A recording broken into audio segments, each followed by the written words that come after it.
Eryk Anders versus Antonio Arroyo. We got minus 140 on Eryk Anders and plus 120 on Antonio Arroyo. And this line has steadily dropped since it actually came out. So minus 225 was the opener on Eryk Anders, and we've seen steady money come in on Antonio Arroyo here, and I absolutely agree with it. So let's start off on the your boy side with Eryk Anders. Last time out, he lost a decision to Krzysztof Jotko.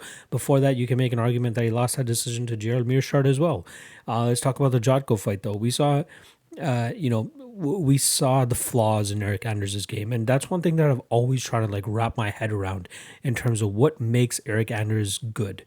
Yeah, I mean, we've never really gotten that answer.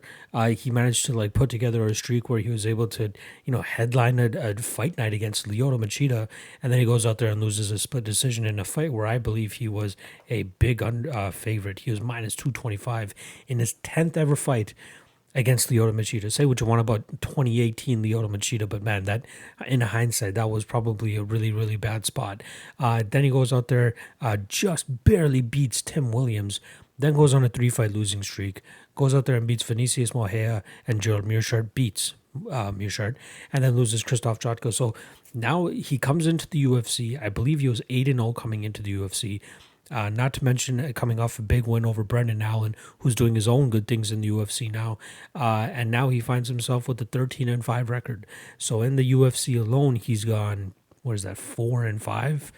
That's not impressive at all. The Jotko fight really showed off his lack of striking ability. Like, yeah, he's a big striker and likes to knock out guys and tries to look for those finishes, but when it comes down to the mechanics of it and the technicality of it, Krzysztof Jotko definitely exploited him there. That's where you saw Eryk Anders really start to like push opponents up against the cage, try to overwhelm them with his strength and his athleticism, as I believe that those are his only good traits. He's explosive, he's athletic, he's strong, he's a big dude too. I believe he used to play football as well, so I'm sure he's taken that physicality from that game and bringing it over here to MMA. But it's not going to work against guys that are technically much better and are able to, dig under hooks and get off the cage. Krzysztof Jotko did a good job of staying away from him. He did get caught up in the cage at times, but he did a better job of getting off the cage, landing his strikes from distance, really make Eryk pay. And I think that Antonio Arroyo is absolutely capable of doing the same thing here. Now, my question with Arroyo is, if Eryk Anders decides to not just like hold him up against the cage, but decides to take him down, how good is he at continuously getting up? I don't think Eryk Anders has the greatest top position, so I think Arroyo should be able to get back to his feet if he is taken doan. And that was my concern in his fight against Andre Muniz, who seemed to have a lot of success with getting Arroyo down. Obviously, Muniz is a high-level jiu-jitsu guy, so you got to credit Arroyo for being able to stay out of most of those submissions. I do like Arroyo here, and I absolutely understand why the line is moving as much as it is. I may have missed the best line, but I still think that there's value on Arroyo at any plus money, as I believe as a overall mixed martial artist, I think the guy is much better.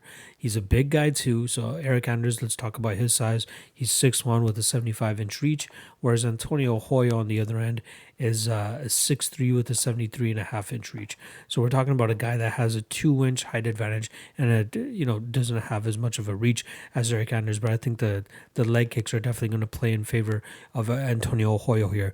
The guy's a great striker. He holds his range well. He has great kicks, thudding kicks for sure. I think that would definitely give Eryk Anders trouble here, and I think he'll do just as good of a job as Krzysztof Jotko did in terms of keeping Eryk Anders off of him from the cage and then doing his work from distance. I do expect him to get taken down at least once or twice, but I do believe that I am confident enough in believing that Antonio Arroyo should be able to get back to his feet.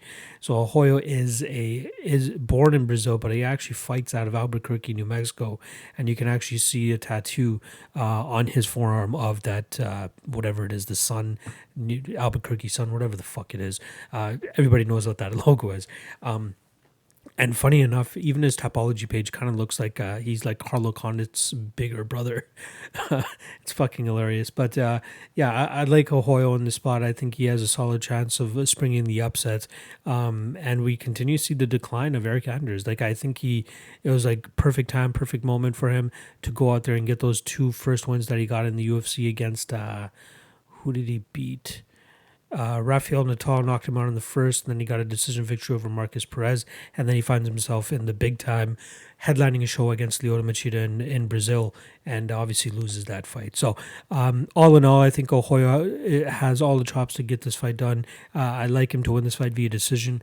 Again, it's going to be pertinent for him to keep the range, and even when Anders closes the distance, that he gets off the cage as soon as he can and start, landing his kicks, landing his punches, and just showing a better overall game than what Eryk Anders has been able to show as of late. So, once again, final prediction: I got Antonio Arroyo via decision.